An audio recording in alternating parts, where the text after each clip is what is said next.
What's up, everybody? Welcome to Podcast Now. I'm Alex, and this video I want to give my early thoughts on Concord. So I dedicated the entirety of Friday night to playing this game. I put in about like 4 to 5 hours in this thing, and again, early. I mean, I'm sure things will change as time goes on, but I do want to say, and if you saw my Twitter, I was saying the same thing. I am shocked. I'm shocked. Now, do I think it's an amazing game? No. I think this is a very solid game that I actually had a lot of fun with, and it didn't really go away, in those 4 to 5 hours. It's making me think, it's exactly what I said going into this game, where it needs to get me immediately, right? If this game is going to take like 4 or 5 days to truly get to where I am having fun or whatever, it's not going to be worth it for me. This is a game that I had fun with kind of immediately, and so I want to lead with that because do I think it's worth $40? I got to be real. Sitting here right now talking to you, my genuine, honest opinion is I had fun. I think it's a very solid game, but I would not buy this. That's just my opinion on it, okay? And I think there's some differences there, right? Where it's like expectations and, if I'm playing it for free and like an early access type thing like we are doing right now, right? I think it's totally worth it. If I have to spend $40, it's still not my type of game. I do see myself not playing it like a ton, and therefore I just don't think, it's going to be worth the $40 for me. But I got to be real. I think this game is actually rock solid. So let's talk a little bit about the game. And the first thing you'll notice actually when you boot this game up is just an enormous amount of cutscenes, okay? Now, it was fine. In my opinion, for a game like this, like I can respect what they're doing, and I understand what they're doing, right? It's like it's got the PlayStation background, so it's almost like maybe they're mandated to do story content along with the multiplayer. But like at the end of the day, what you're doing in the multiplayer has almost nothing to do with the story that they're telling. Does that make sense, right? So like it's fine that they're telling a story and that they're throwing that at you, and it's different actually in that way, right? And they talk about that there's going to be like weekly or bi-weekly kind of cut scenes to continue the story every time you log in, right? They talked about that leading into launch.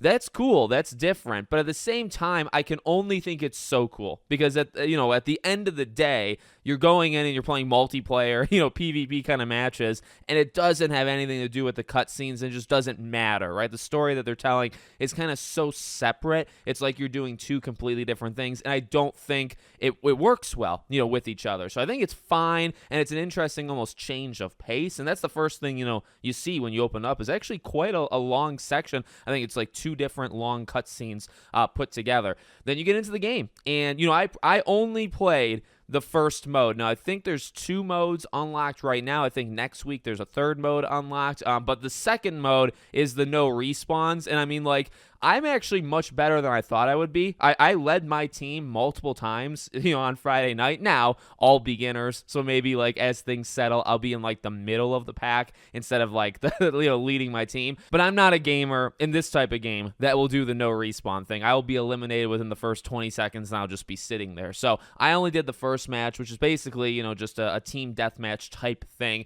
And again, I had a lot of fun. So there are so many characters. And, if you're just talking like visually, not even just visually the characters, but also just like visually the game looks really good. I got to say that, like when you look at the cutscenes and again, they throw it at you immediately, you say, man, it looks pretty darn solid. And then when you're doing the character selection, also very, very, they look really, really nice, visually. I'm kind of a fan of like most of their looks. Like some of them are more human-like, some of them are more like alien-like that you would maybe see in like a Mass Effect type thing. And am I in love with the designs? I mean, I don't care. Again, at the end of the day, maybe that's like a weakness with me. I click on them, I pick them for their weapons. I pick on them based off of their abilities, right? And that is just a trial and error type thing. And early on when I first, the first like hour or so, I was trying everybody, right? I would die and I would just switch to the next person just to start to understand, who does what. And I mean, this is a tactical game, and I think that's what can make this game special. And I saw a little of it, on Friday night, and I think it will probably continue as the days go. But this is where I see the game going, right? Is kind of assembling a team that really works with each other, right? So maybe you have like a long range person, maybe you have a more support person, someone that can maybe heal. You have like your tank character. I mean, like there's other games like this, right? And although I don't play them, I assume that's how it kind of goes. Is number one, you got to find the character that you're most comfortable with. And for me, I got kind of comfortable with like 3 or 4 different characters, and whether it was because of the movement or again like the L1 R1 abilities, which I thought a lot of them were actually very, very cool. One thing you cannot fault them on at all, or one thing you can say pretty easily, is like how diverse in terms of the weaponry and how they play. There are several characters that are those tanks. There's several characters that are those kind of like SMG type weapons, right? But I think it's really those abilities is what kind of sets everybody apart. Everybody, whether you care that they have their own, unique experience and their own unique character, honestly, that to me at least, that comes secondary in a game like this. They play different. You'll hit a character and maybe one character will have a triple jump, which is kind of rare in this game, right? Or one will have almost like a jetpack type thing. So movement can be different. Or one of the tank characters has, like the shield, and each weapon is different as well, but then also those abilities really set them apart. So, I really enjoyed that. I got to be real. I think that added to the game. I mean, I knew that was going to happen, but it is actually, I would say, impressive where there is like 16, 17, like there's a lot of characters that you just pick immediately, right? The only thing is you can't pick a character another player on your team is picking, but like once you pick it, like they're totally unique from when you die. If you pick somebody else, like it's totally separate. So you tend to start to learn who you most connect to, you know what I mean? And again, I do think, although I didn't really see it, I feel like I could sense it, or maybe you see it a little bit, but you don't see it like the whole game. Like there are ways of almost like combining one character's strengths with another. And that's another thing. The maps, I think there's 3 maps. I remember them saying how many maps there were going to be, but I kind of forgot. Maps are pretty good. You play them over and over and over. So it's a pro con because it's like, okay, I've seen this map now like 9 times, you know what I mean? But at the same time, you learn, okay, well, here's where like the battles normally go. Can I flank them and go to a different area in the map? Like, you don't learn that in the first go. You're going to have to play it 9 times, right, to kind of figure that out. But, risk reward, like, you are playing the same map over and over, and it does get boring, although like the maps do look cool. I think they overall have pretty solid designs. I think some maps are better than others, but I think they're all, relatively solid.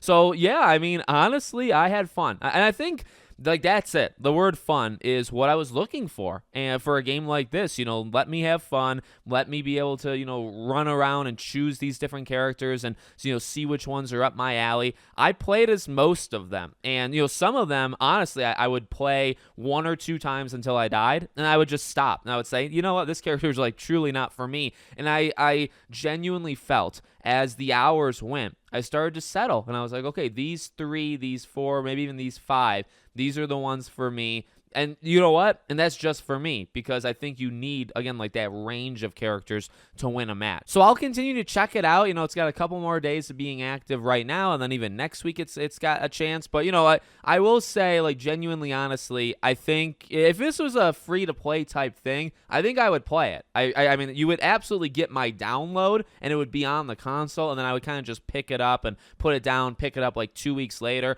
I feel like I would play it in that way. And to me, there's nothing wrong with that. I mean, obviously, depending on who you are, that could be a problem, right? But, I'm enjoying my time for it being a free thing. For it to be $40, again, just to completely level with you, like, I don't see myself spending money to play a game like this. It's just not up my alley, but I think there is more depth here, and it's definitely better, than a lot, including myself. I mean, I was a negative Nancy, with this game, so I got to admit that I should have waited to play it. I think that's why it's always important, and why I didn't go too far in my criticisms of the game. I did always want to try it out at least one time before I kept going, and now I'm glad I did, right? Because the game is, I think, legitimately better than we thought it was, at least more on like the negative side of things. Is it amazing as the game that I'll get? No, but it is better than I thought it was going to be. So let me know what you guys think in the comments. Make sure you're subscribed to the channel, bell icon turned on. I hope to see you all on the next one.